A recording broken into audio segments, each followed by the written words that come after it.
Pour comprendre cette installation, il faut se souvenir de la cosmologie platonicienne que Platon a développée dans son dialogue le Timée.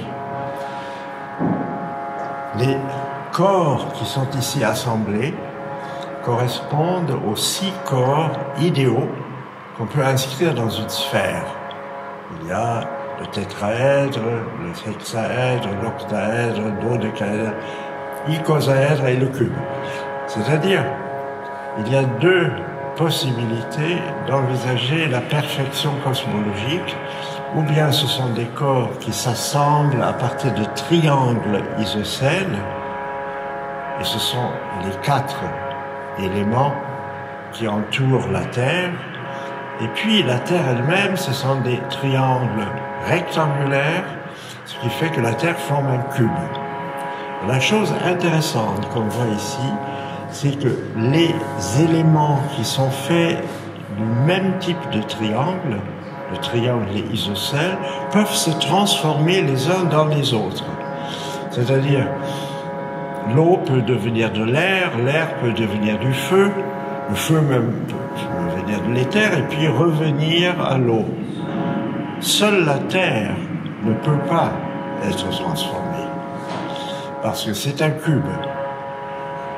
À cause de cette différence, le cycle des éléments est irrégulier parce que, comme on dit en grec ancien, c'est un cycle boiteux, c'est-à-dire il ne tourne pas parfaitement autour de l'intégralité du cercle, il va dans un sens et revient dans l'autre.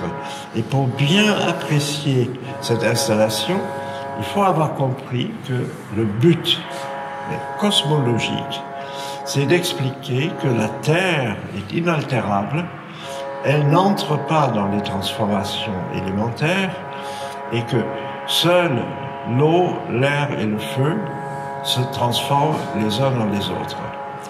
Or, ça me permet de dire une chose sur l'exposition en général. Il est saisissant de voir que la plupart des installations artistiques partent de la circularité, soit d'un objet, soit de l'univers tout entier, ou des phénomènes qu'on observe dans l'univers. Et donc, la question qui se pose du coup, c'est d'où vient cette préférence pour le cercle, pour la rotation, pour le retour du même. C'est que, dans la pensée cosmologique ancienne, on considère que l'univers vit dans un retour sur lui-même, dans une parfaite rotation. Ça explique, quand on regarde le ciel, que les choses, les étoiles, etc., tournent régulièrement autour de la Terre, du moins en apparence. Et la question était de savoir comment, entre la voûte céleste et la Terre, ce sont 2 réalités qui n'entrent pas dans le cycle des transformations, comment ces transformations s'expliquent.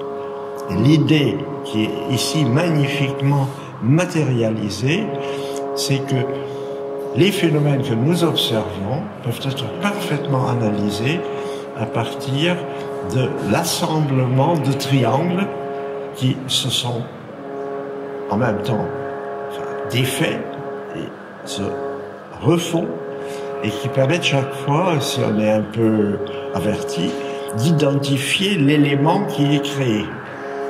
Et donc le monde des phénomènes, le monde changeant dans lequel nous vivons, c'est le monde des triangles qui se transforment d'un corps platonicien à l'autre.